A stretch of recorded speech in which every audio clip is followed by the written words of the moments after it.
On est aujourd'hui à Vivatech. Alors je ne sais pas si vous connaissez Vivatech, c'est le grand salon en France qui va parler de technologie, d'innovation, de technologie globale.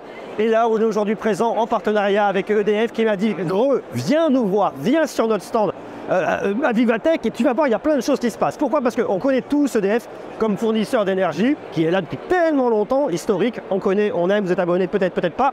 En tout cas, tout le monde connaît EDF. Sauf que EDF, eh bien, il cherche des solutions d'avenir, notamment avec des startups. Vous allez voir, c'est super cool. Vidéo éducative, intéressante. Et moi, préparer le sujet, j'ai dit, mais je ne savais même pas que EDF faisait ça. Je suis extrêmement bluffé. Vous me direz ce que vous en pensez bien évidemment dans les commentaires. Est-ce que vous allez être autant bluffé que moi? En tout cas, on part en immersion tout de suite à Vivatech, ici, premier jour Vivatech. Et vous n'allez pas être au bout de vos surprises. La première, c'est une boîte qui s'appelle Switch Energy. Alors accrochez-vous, c'est une production d'énergie, création d'énergie totalement révolutionnaire. En fait, je vous explique comment ça se passe. Vous avez une membrane et d'un côté de la membrane, vous avez de l'eau qui n'est pas salée, de l'autre côté, vous avez de l'eau salée. Et par un échange d'ions de l'eau salée vers l'eau qui n'est pas salée, eh bien la membrane va être en capacité de créer de l'énergie. On se parle donc ici d'un transfert d'ions à travers cette salinité qui permet de fabriquer de l'énergie. Alors je ne vais pas rentrer dans le côté un peu trop technique parce que même moi d'une je ne le maîtrise pas. On me l'a expliqué mais c'est quand même relativement complexe. Mais ce qu'il faut comprendre c'est que à travers cette membrane vous avez des pores et le fait de faire passer de l'eau salée vers de l'eau pas salée, c'est un échange osmotique et qui vous permet de créer de l'énergie. Alors ça c'est génial. Il y a plusieurs usages. Le premier c'est qu'ils ont créé grâce à ça un objet. C'est cette espèce de petite machine là, une petite grosse machine. Vous allez venir l'installer au niveau d'un estuaire. Vous allez avoir de l'eau qui ne va pas être chargée en sel et de l'autre côté, dans l'océan, vous allez avoir de l'eau qui va être chargée en sel. Et grâce à cette membrane, eh bien, vous allez pouvoir venir créer cette énergie. Alors après, ce que nous dit ici l'équipe de Switch Energy, c'est que vous allez apporter 1% de sel à l'eau qui n'est pas salée. Donc les rejets sont globalement minimes, mais ça ne pose absolument aucun problème. On se parle donc ici d'une énergie décarbonée, on se parle donc ici d'une énergie propre qui permettra de fournir de l'énergie. Alors, c'est à partir d'un mix énergétique. Hein. L'idée, c'est pas de se dire on va venir révolutionner et faire que de l'énergie grâce à ce système-là, mais venir l'apporter dans le mix énergétique. Et même, ils vont beaucoup plus loin parce qu'ils viennent se projeter à 15-20 ans. Et à 15-20 ans, l'idée, c'est de venir créer cette espèce de grande plateforme flottante. Alors, sur le haut, ça flotte et après, ça va à l'intérieur des océans. Alors, je vous explique parce que je ne savais pas et c'est vraiment super intéressant. C'est-à-dire qu'il y a une différence de salinité entre le haut de l'océan de la mer, et le bas. Plus vous allez en bas et plus l'eau sera salée. L'idée ici, c'est pas de prendre de l'eau qui ne va pas être salée et de l'eau salée, c'est de prendre de l'eau moins salée, de l'eau plus salée. Et grâce à cette différence de salinité, eh bien, être en capacité de produire de l'énergie grâce au système de membrane. C'est exactement le même système. Mais là, en fait, vous auriez une plateforme flottante. Elle ne vient pas s'installer, on ne vient pas la poser au fond des océans, donc on n'abîme pas les fonds marins. Donc ça, c'est une innovation française.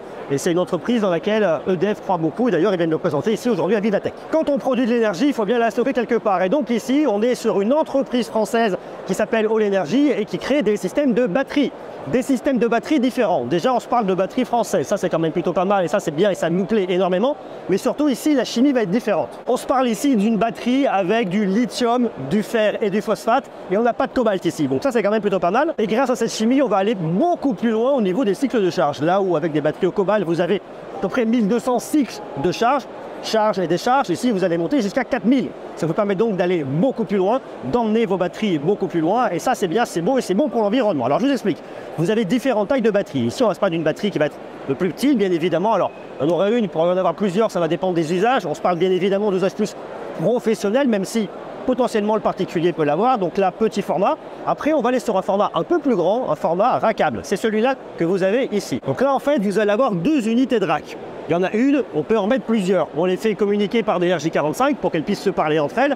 Donc là, c'est pareil, vous avez cette même chimie. Et là, ils vous ont même mis un voyant qui permet de connaître votre niveau de charge. Alors là, vous voyez, il est full patate, mais par exemple, vous allez voir s'il va venir baisser, si vous avez moins d'énergie. Et le truc qui est cool, c'est que lorsqu'il est en charge, eh bien, vous allez voir, il va monter. Donc vous pouvez vraiment suivre la progression, voir votre niveau de batterie tout le temps. Donc elle est raquée, ok, mais il n'y a pas de mauvaise surprise. Vous savez toujours si vous avez de l'énergie. Puis après, lorsqu'on va aller beaucoup plus loin, et on pense notamment, par exemple, eh bien, aux Jeux Olympiques qui arrivent l'année prochaine à Paris, eh bien, lorsque vous avez des gros besoins d'énergie, au lieu de venir faire tourner un groupe électrogène qui va polluer, qui n'est pas bon, qui n'est pas green et qui ne nous plaît pas, eh bien, vous avez tout ce système qui nous propose ici, qui lui va être vert, qui aura cette chimie qui sera beaucoup plus intéressante. Donc là, le format que vous avez, c'est le format d'une palette Europe. Donc vous pouvez la déplacer très facilement. Vous avez votre triphasé en rouge et votre monophasé en bas. Donc ça répond vraiment des besoins extrêmement précis. Tout ça, une fois de plus, sans cobalt à base de lithium. Donc c'est une boîte française qui fait ça, c'est génial parce qu'en plus de ça, vous avez des compétences françaises, vous avez un SAV français, c'est chez nous, Cocorico, bravo. Donc vous voyez, il y a plein de belles innovations.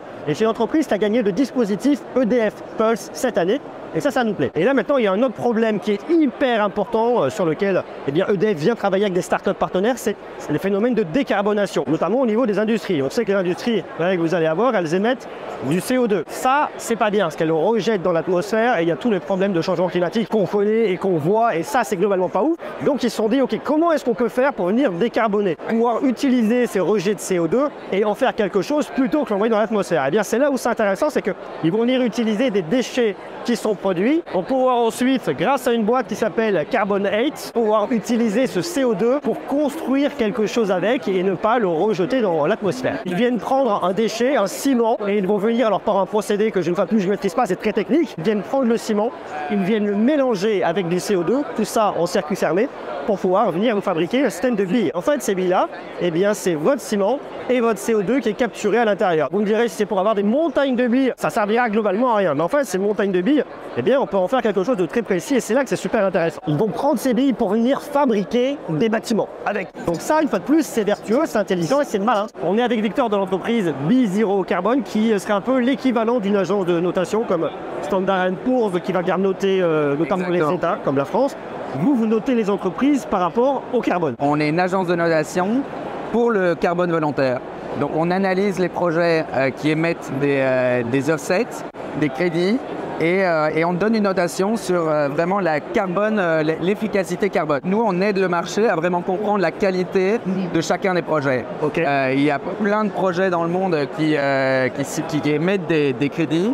Et nous, on a une équipe de 50 analystes, tous spécialisés dans différents domaines, qui vont analyser vraiment le projet. Et alors, on va donner notre avis d'expert sur la qualité carbone du projet, vraiment l'efficacité carbone. Est-ce que ce crédit équivaut bien à 1 tonne de carbone enlevé de l'atmosphère? Pour le moment, vraiment, ce qu'on essaie de faire, c'est donc rajouter de la confiance au marché. Et comment est-ce qu'on essaie, la mission finale de B0 Carbone, c'est de diriger le capital vers les meilleurs projets, vers les projets qui sont les mieux notés. J'ai une autre boîte qui est super intéressante, qui est hébergée sur le stand de EDF à Vivatech, qui s'appelle Neoplants. Alors Neoplants, c'est une boîte française qui est basée à Saint-Ouen et qui fait un truc qui est génial, c'est qu'ils font de la biotechnologie au niveau des plantes. C'est-à-dire qu'ils ont des plantes où ils vont venir modifier l'ADN. Après, je vais vous passer le côté un peu technique, vous irez jeter un coup d'œil sur leur site parce que le truc est vachement bien. C'est, connaissez le principe d'une plante. C'est-à-dire qu'une plante, elle va venir capter le CO2 et elle va créer de l'oxygène, de l'O2. Voilà, ça c'est le principe d'une plante, c'est ce qu'elle fait. Et d'ailleurs, tout l'oxygène que vous respirez vient des plantes. Donc c'est beau, voilà, ça c'est pratique, c'est la nature. Mais avec leur techno, ils vont beaucoup plus loin. Ils viennent capter ce qu'on appelle les VOC, les VOC. Alors la VOC, c'est quoi?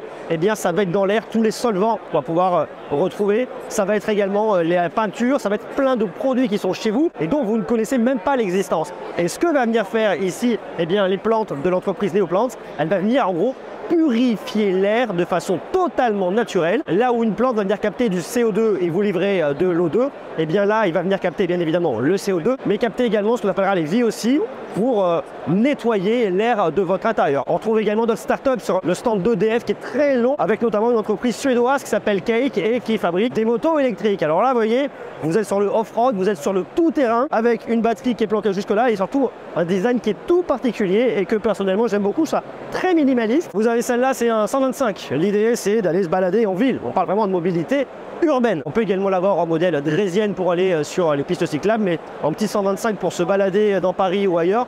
Je trouve ça assez joli. Et puis l'idée, c'est qu'on peut venir également la customiser, changer différents éléments pour lui donner un look qui va être un peu à part. Et vous avez un autre modèle qui est exposé, c'est ce modèle-là, qui est également un 125 pour aller se balader en ville, qui est plutôt cool. Avec la batterie qui est posée là, on ne peut pas la louper.